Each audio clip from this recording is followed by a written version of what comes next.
It's been quite a windy day out there, and it's going to continue, but with more coming our way. Thank you for joining us tonight. I'm Krista Boehm. We'll check in with meteorologist Lisa Green right away tonight. And Lisa, what can we expect the rest of the weekend to be like? Thanks, Krista. Not only are we dealing with the wind, but now we have rain, even thunder showers, some of the first severe thunderstorm warnings of the season in North Dakota earlier tonight. The storm system has since weakened as it's moved into some more stable air here in the valley, but there are still the possibility of some lightning strikes. And in addition to that, a good dose of rain, a rain that is much needed by many folks. So this is going to continue moving eastward. You may experience a little gusty wind, and in addition to that, a lightning strike or two. Moving in closer, you can see those pockets of yellow and oranges. That indicates a little more moderate to even heavy rainfall, especially in western Stutsman County and western Foster County heading toward Carrington. This storm is making its way to the east at about 40 miles per hour. Not really detecting any hail in that particular storm, more likely on the way of some wind gusts. So that's going to continue moving eastward, and the whole line itself moving east. In addition to that, we have winds not associated with thunderstorms, just in general strong wind, with wind advisories in effect starting tomorrow morning in a lot of places, and high wind warning out west. So we'll have details on that, what we can expect with the rest of the rain tonight, and will we see more sunshine coming up this weekend? We'll be talking about that in a few minutes. It's been 6 months since NDSU student Tom Beerson's body was found, and police are looking further into social media for answers. We know police are looking into messages both sent and received from the Snapchat app from his still missing phone.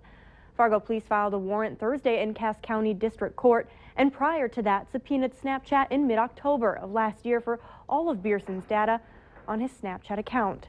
Snapchat images are only there for a few seconds, which posed a challenge to police. However, unread messages are stored up to 30 days. We're satisfied with what information they provided back to us, and that certainly is valuable. And any information we get is valuable to the investigation. So a lot of times it's just eliminating what we know and what we don't know. Law enforcement would not say if they are pursuing any leads that came from obtaining Beerson's Snapchat data. Authorities are still looking for his silver-colored iPhone 5 and a white Nike Air Jordan left tennis shoe, size 9.5.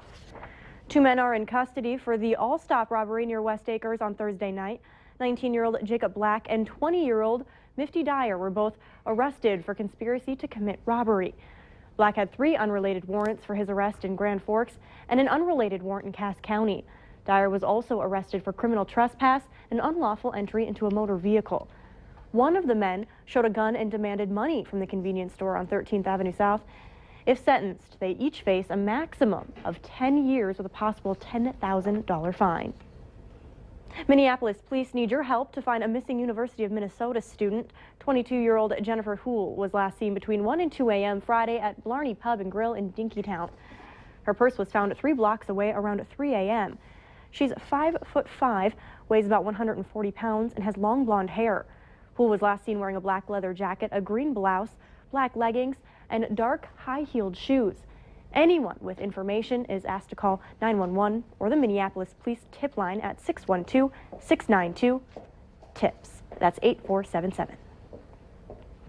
A drunk driver led police on a chase that reached 100 miles per hour in Glendon today. 52-year-old Darcy Christensen led police on the chase around 2 a.m. on Highway 10. The chase continued on I-94 towards Moorhead, where police set up spike strips, and Christensen hit them at the 1600 block of 27th Avenue South in Moorhead. He started to run, but police were able to stop him. He faces 10 charges, including DWI, refusal to test, and possession of a controlled substance.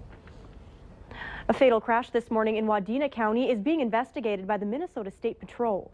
A Ford Explorer was traveling north on Highway 71 north of Wadena when it crossed the center line into the southbound lane, colliding head-on with a Volvo tractor trailer. The driver of the Ford Explorer died at the scene. The driver of the Volvo tractor trailer has no apparent injuries. Names are expected to be released later tonight. And you can follow the latest on all these stories by following our Facebook page.